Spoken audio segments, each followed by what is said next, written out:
Hello students, हम अपना 10th lesson that is motion and measurement of distances जो है वो पढ़ रहे थे, जिसमें हमने अपनी लास्ट वीडियो में सम मेजरमेंट्स के बारे में पढ़ा था और जो एसआई यूनिट्स हैं मेजरमेंट की उनके बारे में जाना था। उसके बाद हमारा जो नेक्स्ट टॉपिक आता है it is correct measurements of length, कि हमने करेक्ट मेजरमेंट जो है वो लेंथ की कैसे करनी है। हम अपनी डेली लाइफ में बहुत सी डिवाइसेस का यूज करते हैं, ठीक है, मेजरमेंट करने के लिए। जैसे we use a metre scale, जैसे कि हम मीटर स्केल का यूज करते हैं फॉर मेजरिंग अ लेंथ। जो टेलर है वो एक इंच टेप का यूज करता है, ठीक है। Whereas a cloth merchant, जो क्लोथ मर्चेंट है वो मीटर रॉड का यूज करता है। For measuring the length of an object, अगर हमने किसी ऑब्जेक्ट की लेंथ लेनी है, नापनी है, you must choose a suitable device, उसके लिए हमें एक डिवाइस चाहिए। You can not measure the width of a tree और size of your chest using a metre scale. आपने अपनी चेस्ट का या फिर जो ट्री कितनी वाइड है, ट्री कितना वाइड है उसको नापना है, उसको मेजर करना है, तो हम मीटर स्केल का यूज नहीं कर सकते। Measuring tape is more suitable, उसके लिए जो इंच टेप यूज करते हैं टेलर, वो जो है वो मोर सुटेबल है। फॉर स्मॉल मेजरमेंट, जैसे कि हमने अपनी पेंसिल की लेंथ लेनी है तो हम 15 मीटर स्केल का जो है, जो हमारी ज्योमेट्री बॉक्स में अवेलेबल है, उसका यूज हम कर सकते हैं। In taking measurement of length, अगर हमने मेजरमेंट करनी है लेंथ की तो हमें फॉलोइंग पॉइंट्स दिए गए हैं कि हमें क्या क्या जो है वो अपने माइंड में रखना है। Place the scale in contact with the object along its length, जिस भी ऑब्जेक्ट की हम लेंथ ले रहे हैं उसमें हमें जो स्केल रखनी है वो उसके बिल्कुल टच करके रखनी है, जो कि उसके कॉन्टेक्ट में हो।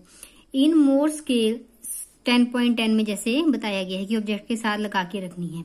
इन सम स्केल, कुछ स्केल में क्या होता है, जो एंड्स हैं वो टूट गए होते हैं, तो उसमें हमने जो रीडिंग है वो 0 से नहीं लेनी है, उसमें हमने जो फर्स्ट पॉइंट कंसीडर करना है वो 1 करना है। जैसे कि यहाँ पे तो 0 है, यहाँ पे आप देख सकते हैं कि ये जो स्केल है वो आगे से टूटा हुआ है, तो हमने यहाँ से जो रीडिंग लेनी है वो लेनी है 1 से स्टार्ट करनी है, आगे से हमने नहीं स्टार्ट करनी है।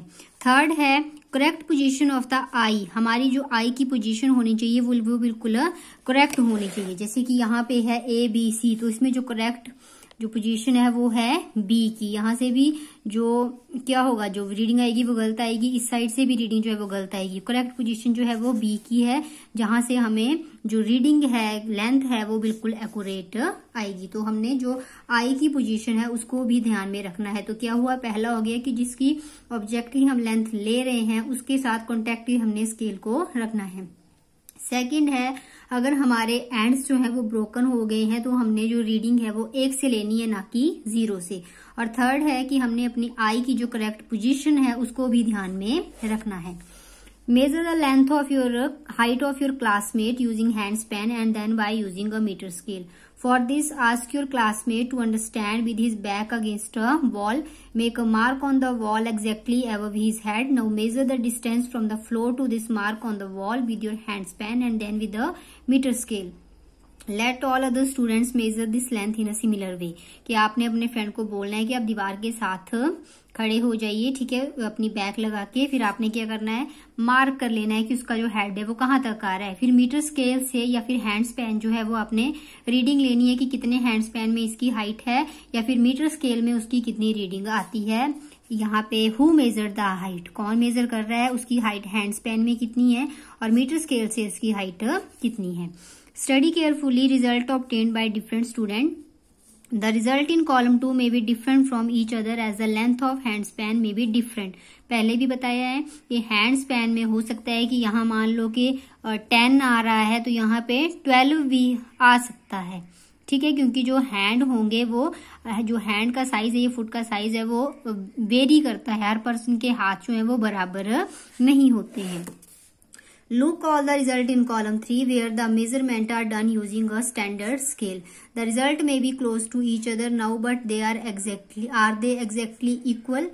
If not, why do you think there is a difference? After all, everybody is using the same scale and not different hand span. This could be due to the small errors in taking observation. In higher classes, we will learn about the importance of knowing and handling such errors in a measurement. कि हो सकता है कि column 3 में भी fluctuation आए आपकी reading में, तो उसमें हो सकता है कि थोड़ी बहुत एरर्स है जिसकी वजह से जो क्या हो रहा है, जिसकी वजह से रीडिंग में डिफरेंस आ रहा है उसके बारे में अपनी हायर क्लासेस में आप पढ़ेंगे कि हमने अपनी जो एरर्स है उनको कैसे हैंडल करना है। उसके बाद जो नेक्स्ट टॉपिक हमारे पास आता है वो है measuring the length of a curved line. अब स्ट्रेट लाइन की लेंथ हमने मेजर कर ली, अगर हमारे पास कर्व्ड में कोई लाइन है तो उसकी लेंथ हमने कैसे मेजर करनी है। We can not measure the length of a curved line by using a metre scale. Natural सी बात है क्योंकि मीटर स्केल में रीडिंग जो है वो गलत आएगी, ये वाला हिस्सा जो है वो हम मीटर स्केल से मेजर नहीं कर सकते हैं। तो अगर हमने कर्व्ड लाइन की लेंथ मेजर करनी है तो उसके लिए हम थ्रेड धागे का यूज करेंगे। Activity 4, use a thread to measure the length of a curved line. ये है हमारे पास ए बी लाइन दी हुई है, तो आपने क्या करना है, पुट अ नॉट, आपने एक नॉट लगा देना है, मतलब उसको बांध देना, थोड़ा सा उसको गांठ दे देनी है ए पे। Now place a small portion of the thread along the line keeping it taught using the finger and thumb. फिर आपने इसको यहाँ से बांध के और थंब से जो है वो रखना है अपना थंब, ताकि वो हिले ना। Hold the thread at the this point with one hand using the other hand stretch. फिर जो दूसरा भाग है उसको आपने स्ट्रेच करना है ताकि वो बिल्कुल बी एंड तक जो है वो पहुंच जाए, ठीक है। Go on repeating this process till the other end B of curve line stretch. अब मान लो कि इसमें 2 कर्व हैं तो आपने पहले यहाँ पे रखना है, यहाँ पे अपना हाथ रखना है, फिर उसको स्ट्रेच करते चलना है जब तक कि वो बी तक ना पहुंच पाए, और वहीं से आपकी रीडिंग जो है वो आ जाएगी। Now stretch the thread along a metre scale. फिर आपने उस थ्रेड को जब आपने पूरा मेजर कर लिया, फिर उसको आपने मीटर स्केल्स के साथ लगाना है, उस पर एक पॉइंट लगा के, और उससे आपको जो मेजर है वो जो लेंथ है वो मिल जाएगी। Measure the length between the knot in the beginning and the final mark on the thread, this will give the length of curve line A B. We see that we need a lot of care to ensure that we are measuring distance and lengths correctly. And we need some standard units and devices with which we measure these distances and can convey our results to other. Natural सी बात है, हमने किसी भी चीज को major करना है तो उसके लिए हमें जो है वो जो भी हमने लेंथ्स को मेजर करना है वो बिल्कुल करेक्टली, और उसके लिए हमें कोई ना कोई डिवाइसेस की जरूरत पड़ेगी। उसके बाद है मूविंग थिंग्स अराउंड अस। इसमें object at rest, object in motion. आपने अपने आसपास चीजें ऑब्जर्व करनी है कि रेस्ट पे कौन कौन सी चीजें, जैसे घर है वो एक जगह से दूसरी जगह नहीं जा सकता, टेबल है जब तक हम उसको नहीं हिलाएंगे वो नहीं हिलेगा, ठीक है। और ये क्लॉक है तो क्लॉक तो वही आएगा जो चलेगी नहीं। और ऑब्जेक्ट इन मोशन, मोशन में कौन कौन सा ऑब्जेक्ट है, मतलब जो एक जगह से दूसरी जगह उसकी पोजीशन में चेंज आ रहा है, तो जैसे कोई बर्ड फ्लाई कर रहा है, seconds hand of a clock ये भी चल रहे हैं, ठीक है। तो इसमें यही था। How did you decide whether an object is in motion और एट रेस्ट। हम कैसे डिसाइड करते हैं कि कोई ऑब्जेक्ट मोशन में है या कोई ऑब्जेक्ट रेस्ट में है। You might have notice that the word is not at the same place after some time. मैंने पहले ही आप लोगों को बताया कि जब भी किसी ऑब्जेक्ट की पोजीशन में चेंज आ रहा है, वही वैसे दूसरी जगह जा रहा है, तो उसको हम कहेंगे मोशन, और उसी बेसिस पे हमें पता लगेगा कि कोई चीज रेस्ट में है या फिर मोशन में है।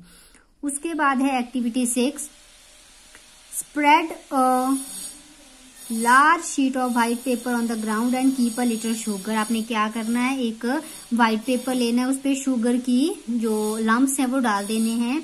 ants are likely to be attracted to the sugar and you will find many ants crawling on the sheet of paper. For any one ant, try and make a small mark with a pencil near its position when it has just crawled on the sheet of paper. Keep marking its position after a few seconds as it moves along the sheet of paper. After some time, shake the paper freely of the sugar and the ants connect the different points you have marked with arrow to show the direction in which the ant was moving. इसमें बताया कि आपने एक sheet लेनी है, उस पे sugar के लम्प्स, शुगर के दाने जो है वो डाल देने हैं। थोड़ी देर बाद आप देखेंगे कि वहां पे जो आंट्स हैं वो आ गई हैं। फिर जैसे जैसे आंट्स चलती जाएगी उस पे आपने, जैसे मान लो कि आंट पहले यहाँ है तो यहाँ पे आपने छोटी सी पोजीशन लगा देनी है, फिर यहाँ चली जाएगी, यहाँ पे लगानी है, यहाँ पे लगानी है, यहाँ पे लगानी है, ठीक है। फिर आपने क्या करना है, शुगर फ्री कर देना है, उस पेपर को शुगर और आंट दोनों के नीचे गिरा देना है। फिर आपने उन पॉइंट्स को जोड़ना है कि ये कौन सी लाइन में जो है वो मूव कर रहे हैं।